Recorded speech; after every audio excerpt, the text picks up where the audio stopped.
할렐루야. 전능하시고 신실하신 하나님 우리 아버지께 찬양과 경배를 드립니다. 지난 한 주간 28명의 선교팀이 필리핀 아테 장신대를 중심으로 선교 사역을 잘 마치고 은혜 가운데 건강하게 잘 돌아왔습니다. 제가 해외에 나가기만 하면 다쳐서 온다고 이번에는 잘 돌아왔냐 그래서 잘 돌아왔다고 인사했습니다. 성도 여러분들의 기도에 응답하시는 우리 아버지 하나님께서 역사하심으로 아름다운 열매를 맺고 돌아왔습니다. 참 감사합니다. 아무리 다녀보아도 우리 교회 같은 교회가 없고 우리 성도들처럼 좋은 성도들이 없습니다. 사랑합니다. 아테 장신대 주변 지역에 사는 많은 사람들에게 하나님은 사랑이십니다. 예수님께서 여러분들을 사랑하십니다 라는 복음을 전하고 왔습니다. 질병으로 인해 힘들고 어려워하는 이웃들을 사랑의 손길로 어루만지면서 치료하는 의료진들과 약국 봉사자들과 또 찾아온 이들을 사랑으로 섬기는 성도들의 모습이 참으로 아름다웠습니다. 자랑스러운 모습이었습니다. 또 자랑스러운 의료선교 못지않게 청년들의 문화선교 사역도 많은 감동을 안겨주었습니다.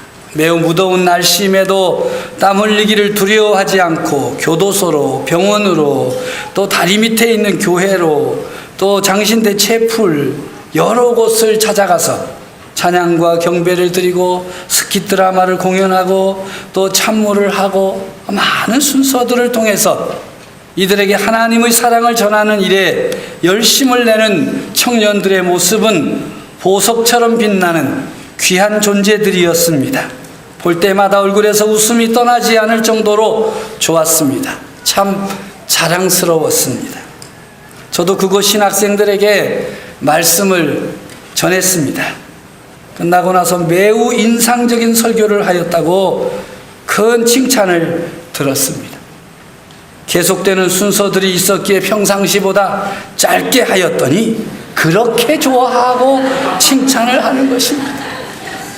한국만이 아니라 필리핀에 사는 사람도 설교는 짧게 하는 걸 좋아하는 걸 보고 매우 신기했습니다. 오늘도 잘 될런지 모르겠습니다. 또 우리 그 예배에 참석한 우리 교회 또 장년 단원들이 십시일반으로 모은 돈으로 신학생들과 교직원들 100여 명에게 점심 식사를 제공하였는데 그 식대로 3일간 점심 식사를 제공하게 되어서 큰 박수를 받았습니다.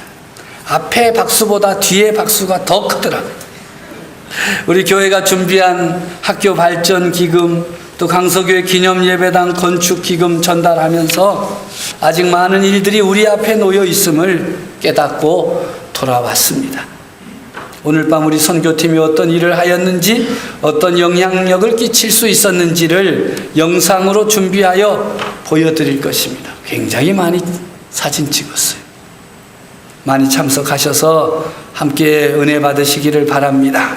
여러분들 오늘 저녁 예배에 정식으로 초청합니다. 저 위에 계신 분들 너무 숨죽이지 마세요. 네? 저녁 예배 초청하니까 오셔서 함께 예배드리고 또 그 귀한 사역에 함께 동참함으로써 우리 교회가 선교 사역에 초점 맞추는, 그래서 앞으로 전진하고 진행하는 힘 있는 교회가 되어지기를 바랍니다.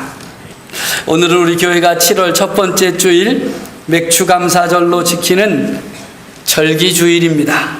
지내온 한 해의 절반에 대한 감사와 앞으로 전진해야 할 남은 날들에 대한 비전을 새롭게 하는 주일입니다. 우리가 이렇게 이 자리에 있는 것, 이렇게 하나님 앞에서 찬양과 경배를 드리며 예배하는 것, 하나님의 말씀 앞에 서는 것, 하나님의 말씀에 응답함으로 믿음의 길로 나아가는 것, 때때로 다가오는 어려움과 아픔과 고통을 주님이 주시는 힘으로 능력으로 통과하며 살아온 것 모두가 하나님 아버지의 사랑이며 은혜입니다. 감사할 일입니다. 할렐루야. 오늘의 말씀은 예수님께서 사마리아의 한 여인을 만나서 대화를 나누는 사이에 있는 장면입니다. 우물에서 물을 퍼올리다가 예수님을 만난 사마리아 여인이 큰 깨달음과 은혜를 받고 동네로 돌아가서 자기가 메시아를 만났다고 증거를 했습니다. 그랬더니 동네 사람들이 너무나도 신기해서 이 여인을 따라 나오기를 시작했습니다. 그들이 예수님께로 다가올 무렵에 먹을 것을 사러 동네에 들어갔다가 돌아온 제자들에게 예수님이 하신 말씀입니다. 좀 먹을 것을 잡수시지요 하였더니 내가 다 먹었다. 누가 그 먹을 것을 드렸을까 생각할 때 예수님 말씀하시기를 너희 눈을 들어 밭을 보아라 하신 말씀입니다. 그래서 오늘 말씀의 제목이 너희 눈을 들어 밭을 보라 하는 것입니다. 첫째로 너희 눈을 들어라 하는 것입니다. 안고 수비 사자성어입니다. 눈은 높게 하고 손은 낮게 한다는 의미입니다.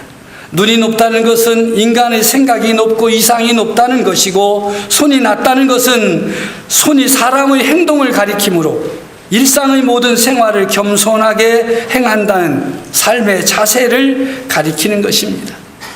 이상은 높게, 행동은 겸손하게. 이것이 올바른 인격을 지닌 사람의 자세일 것입니다. 이것은 세상 사람이나 그리스도인이나 다를 바가 없습니다. 이상은 높게, 꿈은 높게, 행동은 겸손하게 하라는 것이죠. 우리가 흔히 사용하는 말 가운데 눈으로 말한다 하는 표현이 있습니다. 사람이 입으로 말할 때에는 속일 수도 있고 엉겁결에 거짓말을 할 수도 있습니다. 그러나 눈으로 하는 말은 속일 수가 없습니다. 기쁠 때에 우리의 눈은 기쁨을 표시하고 슬플 때 우리의 눈은 슬픔을 표시합니다. 화가 나면 그 눈을 보면 알 수가 있습니다. 어떤 사람이 화가 났어요. 화내지 마. 괜찮아. 근데 그 눈은 안 괜찮아. 눈을 보면 알 수 있어요. 여러분들이 누가 사랑한다고 고백하거든 뭘 봐야 돼요? 눈을 보면 알 수 있어요. 내 눈 안 마주치려는 사람들이 훨씬 많아. 옆에 사람 눈 한번 볼 수 있을까요 지금? 아무 관계가 없기 때문에 빤히 쳐다볼 수 있습니다. 사랑도 미움도 눈으로 표현할 수 있습니다. 그렇게 눈으로 말하면은 속임이 없습니다. 눈으로 말한다는 것 자체가 너무나도 아름답지 않습니까? 그런데 이 눈을 높이 든다는 것은 사람의 생각을 높이 든다는 의미입니다. 생각을 들고 이상을 들어 보다 높은 인격을 가지라는 것이지요. 그리스도인은 하나님의 거룩한 자녀입니다. 눈을 들라고 하신 주님의 말씀처럼 하나님의 자녀답게 우리의 마음의 품위를, 삶의 품위를 높여야 할 것입니다. 눈을 들되 어디까지여야 하느냐? 눈을 들라고 했더니 들어서 이러다 자빠져. 우리가 눈을 들어 바라보아야 할 최고의 목표는 하나님이십니다. 다시 말해서 눈을 들어 하나님을 바라보라는 것입니다. 마태복음 6장 26절 이하에 보면 예수님께서 공중에 나는 새를 보아라, 들의 백합화를 보아라 하신 말씀이 있습니다. 보라는 것이에요. 뭘 보라는 것입니까? 어떤 시각으로 보라는 것입니까? 포수라면 저 새를 어떻게 하면 쏘아서 떨어뜨릴 수 있을까? 어떤 각도로 쏘면 한 방에 떨어뜨릴 수 있을까? 그게 포수의 생각이겠지요. 조류학자는 어떻게 생각하겠어요? 야, 저 새가 어떤가에 속했지? 수명이 어느 정도나 되지? 번식 방법은 무엇이지? 어느 곳에 살지? 생물학적 시각으로 볼 것입니다. 예수님은 그런 뜻으로 보라고 말씀하신 것이 아니지요. 눈에 보이는 새의 뒤에 숨어있는 보이지 않는 하나님의 손길을 보라는 말씀입니다. 비록 작은 새에 불과하지만 하나님께서 부족함 없이 먹여주신다는 의미입니다. 비록 연약한 들의 백합꽃이지만 하나님께서는 철따라 입혀주신다는 의미입니다. 새를 통하여 꽃을 통하여 하나님을 보라는 의미의 말씀입니다. 한 걸음 더 나아가서 하물며 너희일까 보냐? 새를 보고 꽃을 보고 그리고 너희 자신을 보아라. 하나님께서 돌보아 주시지 않느냐. 눈을 들어 하나님을 바라보는 사람이 이런 깨달음을 얻을 수가 있습니다. 열왕기야 6장에 보면 엘리사 선지자가 도단성에서 아람 군대에 둘러싸이게 되었습니다. 이 아람 왕이 이스라엘을 공격하기 위해서 여러 가지 전략을 짜는데 도무지 먹히지가 않는 것입니다.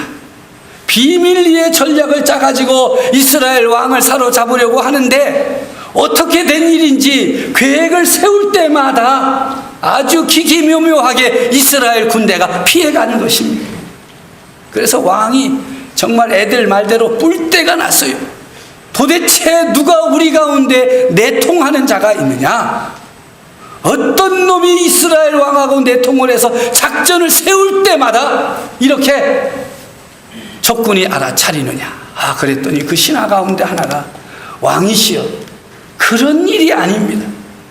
저 이스라엘에 엘리사라고 하는 선지자가 있어서 왕이 침실에서 말하는 것조차도 알아차리니 우리가 어찌할 방도가 없습니다.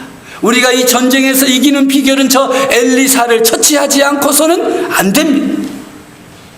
그래서 정보원을 풀어가지고 엘리사가 어디에 있는가를 추적했습니다. 도단성에 들어간 것입니다. 그래서 이스라엘 군대는 내버려 두고 도단성을 포위했습니다. 이 도단성을 포위한 아람 군대를 바라본 엘리사를 수행하는 종이 있었는데 이 사환이 두려워서 어쩔 줄을 몰랐습니다. 내 주여 어찌하오리까. 이제 우리는 어떻게 됐다는 거예요? 끝났다는 거예요. 엘리사를 잡으려고 온 군대가 총동원해가지고 포위했으니 이제 우리는 끝났다. 그 두려워하고 무서워하는 엘리사 종의 모습을 보고는 기도하였습니다. 하나님이여, 저의 눈을 열어주소서. 눈을 열어서 보게 하옵소서. 그때 그의 눈이 열렸습니다. 열린 눈으로 바라보니까 저편에 있는 아람 군대와 이편에 있는 엘리사 사이에 하늘의 군대가 엘리사를 보호하고 있었습니다. 아람 군대와 비교할 수 없는 하늘의 영광스러운 불병거와 불말들이 엘리사 주변을 가득히 둘러싸고 있었습니다. 하늘의 군대를 바라보았던 엘리사는 두려움이 없었습니다. 태연히 담대하게 그곳에 서 있을 수 있었던 것입니다. 그러나 하늘의 군대를 보지 못하고 아람 군대만 보았던 종은 두려워서 벌벌 떨었던 것입니다. 눈을 들라는 것은 하늘의 군대를 보라는 것입니다. 하나님의 능력을 보라는 것입니다. 새 한 마리도 먹여주시고 꽃 하나도 입혀주시며 하늘의 군대로 우리를 보호하시는 하나님의 손길을 보라는 것입니다. 사랑하는 성도 여러분, 눈을 들어 하나님을 바라보십시오. 거기에 모든 문제의 해결책이 있습니다. 우리가 찬양하지 않습니까? 눈을 들어 주를 보라. 땅에 있는 것에 연연해서 급급해서 염려하고 두려워하고 불안하게 살지 말고 눈을 들어 주님을 바라보십시오. 하나님께 우리의 모든 능력이 있습니다. 하나님께 우리의 생명이 있습니다. 하나님께 우리의 생명의 길이 있습니다. 누가복음 12장 21절에 예수님 말씀하시기를 자기를 위하여 재물을 쌓아두고 하나님께 대하여 부요치 못한 자가 이와 같다 말씀하셨습니다. 하나님께 대하여 부요치 못한 사람, 즉 자기를 위해서만 부요한 사람이 있습니다. 세상의 것으로는 부요하지만 하나님께 대해서는 인색한 사람이 있습니다. 반면에 어렵고 힘들게 살지만 하나님께 대하여서는 부요한 사람이 있습니다. 하나님을 보고 하나님께 대하여 부요한 사람이 되어져야 할 것입니다. 하나님을 바라본다고 하는 것은 인생의 수준이 달라지는 것입니다. 이 땅에서 얼마나 오래 살았느냐, 얼마나 많은 것을 소유했느냐, 이 땅에서 얼마나 많은 자리를 차지했느냐로 세상은 판가름하지만 눈을 들어 하나님을 볼 때 그것은 언제나 유한한 것입니다. 오래가지 않습니다. 40을 살았으면 어떻고 80을 살았으면 어떻고 180을 살았으면 어떻습니까? 눈을 들어 하나님을 바라보지 못하면 그것은 세상에서의 숫자에 불과한 것입니다. 얼마를 살았든 하나님을 바라보고 하나님의 능력을 의지하고 하나님의 생명 속에 들어간다면 그가 영원한 생명의 사람이 되어지는 것입니다. 그러므로 오늘 맥주감사절에 우리는 다시 한번 눈을 들어 하나님을 바라보고 하나님의 나라를 향하여서 전진하는 믿음의 사람, 하나님께 대하여 부요한 성도들이 되어지기를 우리 주님의 이름으로 축복합니다. 눈을 들어 밭을 보라고 하시는 말씀, 무슨 뜻이겠습니까? 왜 하필이면 밭을 보라고 했을까? 밭에는 곡식들이 자라고 있어요. 보리가 자라고 있어요. 예쁘게 자라고 있어요. 그 보리를 먹으려면 추수해야 한다는 사실에 예수님과 제자들의 의견이 일치했어요. 그런데 추수의 시기가 달랐어요. 추수의 내용이 달랐어요. 대상도 달랐습니다. 오늘 성경에 보니까 제자들은 4달이나 지나야 추수할 수 있다고 말합니다. 넉 달이 지난 후에 자라서 꽃이 피고 열매를 맺게 될 것이기 때문입니다. 그런 후에 무르익은 곡식의 낫을 내어서 거두는 것입니다. 시간이 필요합니다. 4달 기다려야, 아무리 급해도 4달 기다려야 됩니다. 우리가 농촌에 가니까 모내기 했잖아요. 모내기 다 했죠. 그런데 급하다고 뛰어들어가지고 배 가지고 먹으려면 먹을 게 있겠습니까? 어리석은 사람이지. 그런데 예수님은 4달이 지난 후에 추수할 것이 있다고 말씀하신 제자들 앞에서 이미 희어져 뵐 때가 되었다고 말을. 대상이 달랐기 때문입니다. 제자들은 밭에 자라고 있는 보리를 바라보고 있었어요. 그런데 예수님은 보리밭 사이로 사마리아 여인을 뒤따라 오는 그 수가성의 사람들을 바라보았던 것입니다. 그러므로 예수님께서 말씀하시기를 희어져 곡식을 거둘 때가 되었다는 것은 보리를 가리키는 것이 아니라 사람 곡식을 말하는 것입니다. 다가오는 그 사람들, 예수님께로 찾아 나오는 그 무르익은 사람들에게 하나님을 믿게 할 때가 되었다는 것입니다. 예수님의 추수는 이처럼 영적인 추수입니다. 복음을 전하는 추수입니다. 사람의 생명을 구하는 추수입니다.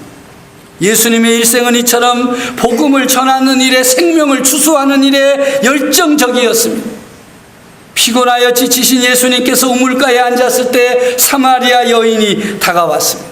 예수님은 그 여인에게 물 좀 달라 말씀하시면서 복음을 전하기 시작하셨습니다.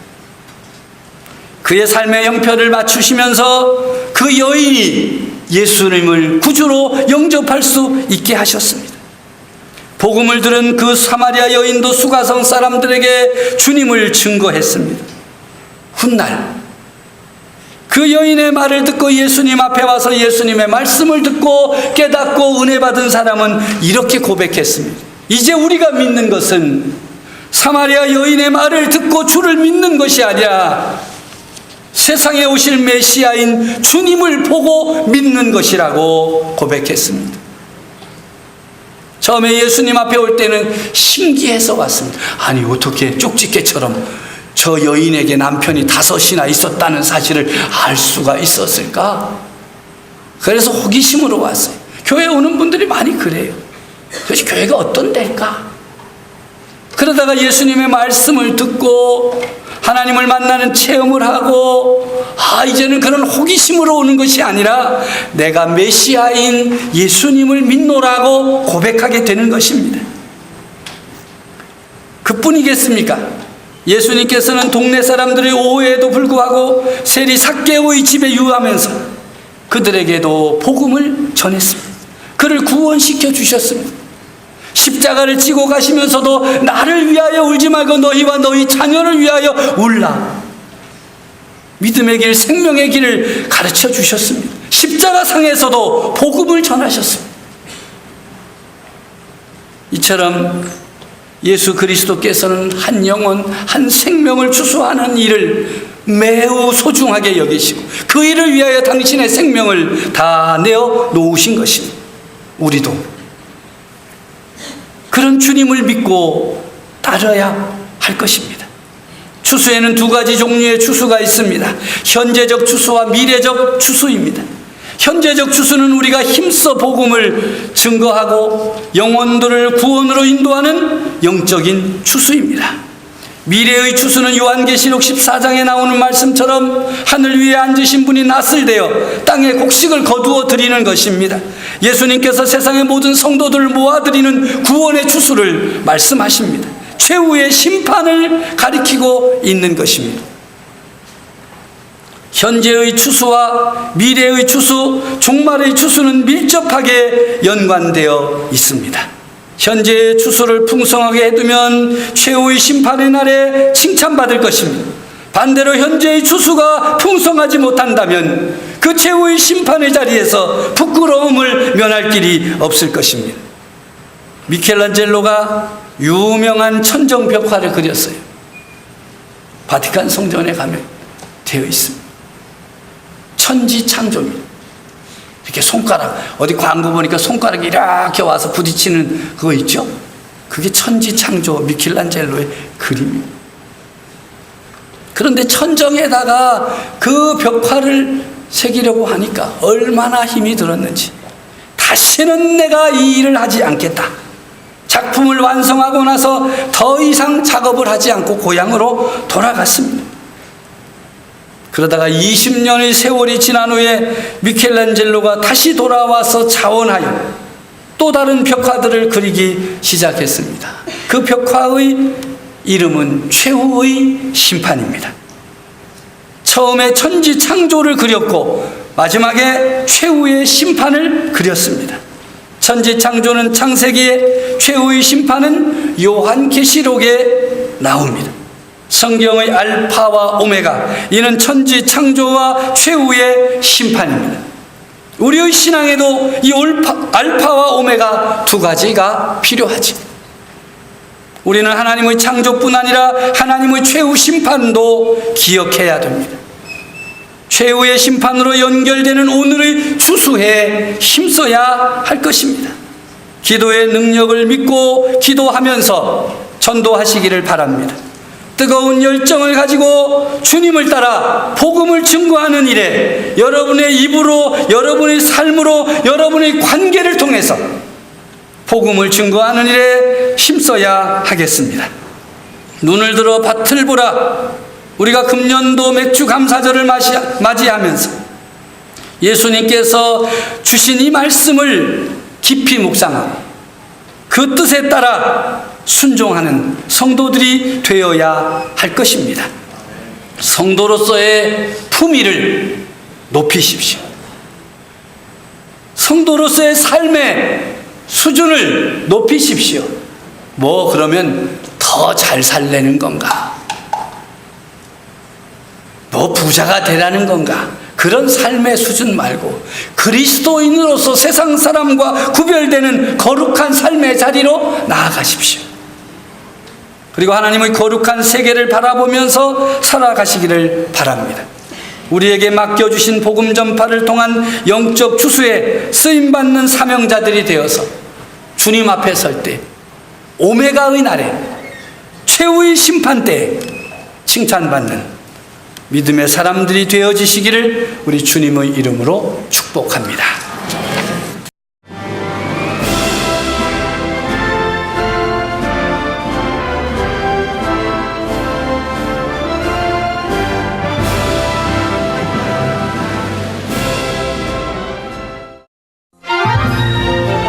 국내 최고 수준의 제15회 GBS 전국 청소년 음악 콩쿠르가 8월 30일 교육문화의 도시 청주에서 열립니다. 피아노와 관악, 현악, 성악, 작곡, 대학 일반부 성악 등 6개 부문에 걸쳐 기량을 겨루는 GBS 전국 청소년 음악 콩쿠르 대상엔 문화체육관광부 장관상과 상금 500만 원이 주어집니다. 제15회 GBS 전국 청소년 음악 콩쿠르, 자세한 내용은 GBS 홈페이지를 참고하시기 바랍니다. 청소년 여러분의 많은 참여 바랍니다.